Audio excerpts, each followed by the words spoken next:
we doing? JWad here, coming at you with another video. I know it's been a little while. It's a mix between a lot of things going on at work, having to get more involved there, and lately I've had this sore throat and cough and chest and that, so wasn't able to speak for a little while properly, so thought I'd hold off on it for a little bit. But I'm coming back at you now with a video, and it's the first in this new series. It's going to be PvP back to basics, because you know you need to start with the basics in everything. You don't build a house from the top down, do you? You have to start with the foundations.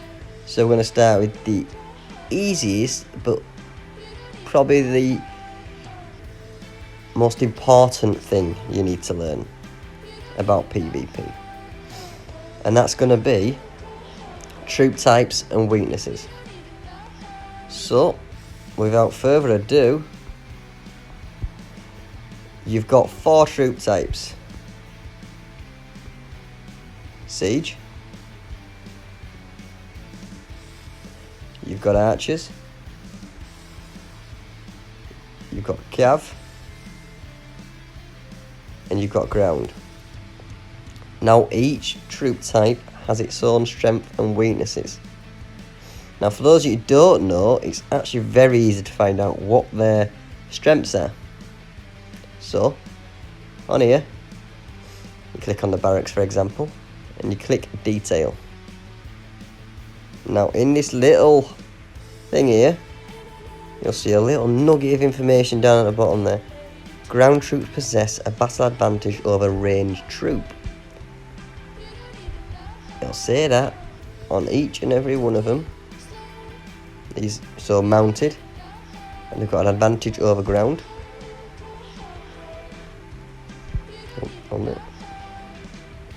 Archers, advantage over mounted.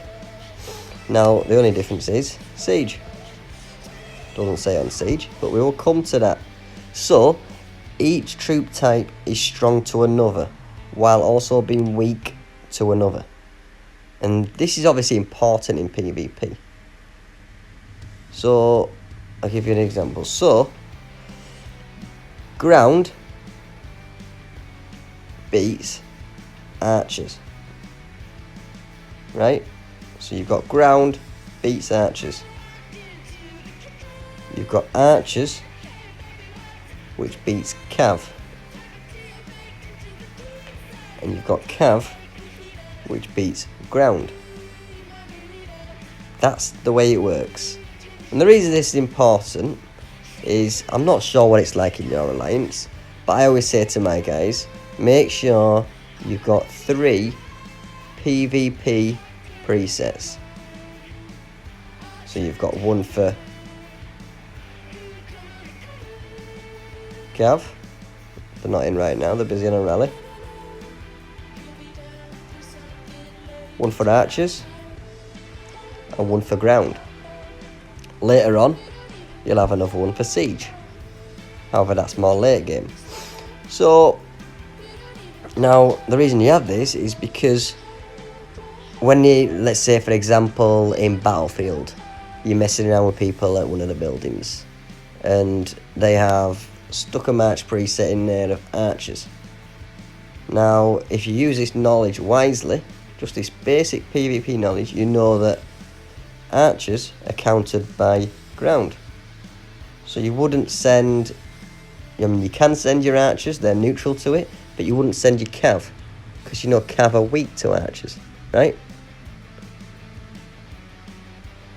What you would do is you'd send your ground. So you'd choose your ground preset and you'd use that, and you know that you're going to take minimal damage while taking out their march. And that's how this works. And it's the same with any scout report. When you're scouting a keep and they've got 5 million troops, whatever, right? You look at the amount of troops they have combined with their buffs, and using that you'll be able to judge what is best to use.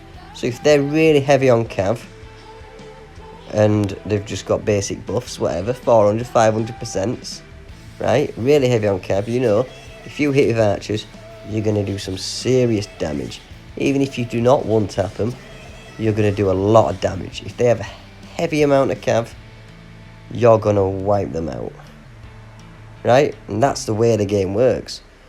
So it's being able to identify the troop types and weaknesses, and then adjusting yourself accordingly on the fly. Read a scout report, see what they're using, because as the marches go and you can see the generals they use. Now the generals themselves are giveaways. If you see an Alfred marching, you know 95% of the time that's going to be an archer march. So as you see that marching, you could set off your ground march. That's just how the game works. That's just the basics. And even if you've got worse buffs than them, you're still gonna do the damage. Obviously buffs and stuff come into it, but that's what we'll discuss. We'll discuss about things like that. Later on in the series we'll be discussing the reading of scout reports. I'll get some examples up for you so you can see it. You know, and we'll be able to we'll be discussing all these things in some new episodes, I suppose you can call it, coming out. Now, one thing I said we'd talk about later, which we haven't spoken about yet, is Siege.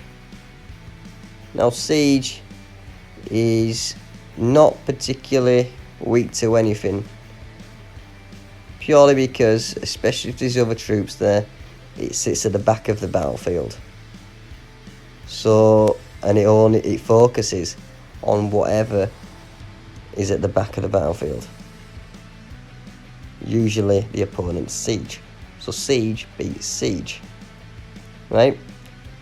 That's why that's different. But again, that's something we can pick up later on when we discuss more in detail, in depth, about how the battlefield works. How when you send an army at someone, what actually goes on. We'll be discussing that in later videos. Now hopefully you've understood what I've said. You can take it on board and you can use this knowledge to your advantage, you know what I mean? Create your presets.